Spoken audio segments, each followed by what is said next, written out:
In 2006, Clayton Reeder was involved in a traffic accident in Henderson, Texas. Suffering from life-threatening injuries to his chest and abdomen, he was flown to Mother Frances Hospital Tyler for immediate care.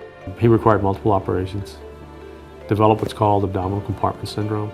So the individual begins to swell, and so does his intestines and his organs, and if you don't decompress that, if you don't open the abdomen, they die. With hope fading for Clayton's survival, Dr. Fernandez performed the first of many procedures. We used part of his own skin to actually lay over the exposed bowel. Once we had, controlled all of his bleeding, sepsis, etc. and so forth. With the initial surgery a success, Clayton began his long road to recovery. The healing process would take several years before he could have his final surgery. I got a skin graft on my stomach, and they had to wait for it to build up the skin good enough to do the surgery. The years spent waiting to have abdominal wall reconstruction surgery have presented numerous challenges and dangers for Clayton. I can't work. I have real bad back pain because of my stomach, because my stomach has got a lot of weight on it, because I've got all my intestines and everything hanging out, and I just got a thin layer of skin holding my guts in. If he nicks that skin, right underneath is his intestine. He'll he'll perforate his gut. Well, for you and I would be a superficial scratch, for him would be a life-threatening event.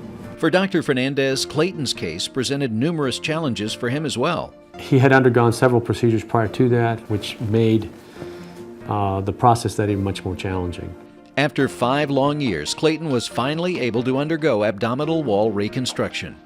It's going to put my intestines and everything back like we're supposed to be, and put a thicker lining on there. We went ahead and undertook that procedure. It took us approximately 4.5 hours to do. It was very complicated, very complex. There was extensive adhesions even at this time out. And we reconstructed him with an artificial biological mesh, which is resistant to infection. So that was phase 1 of the operation. We got him through that. Our hope is that whatever we have to do isn't going to be all that dramatic. From here on in, it's more of a plastic issue. But he's a remarkable guy. He's a guy that should have never lived. With the surgery a success, Dr. Fernandez looks forward to the next step in Clayton's care. He has a tremendous amount of courage, a lot of faith.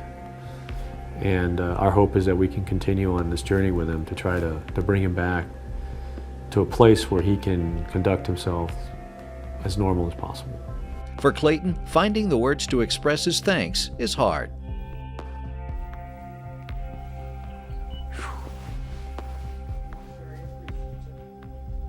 Yeah, I thank God for them,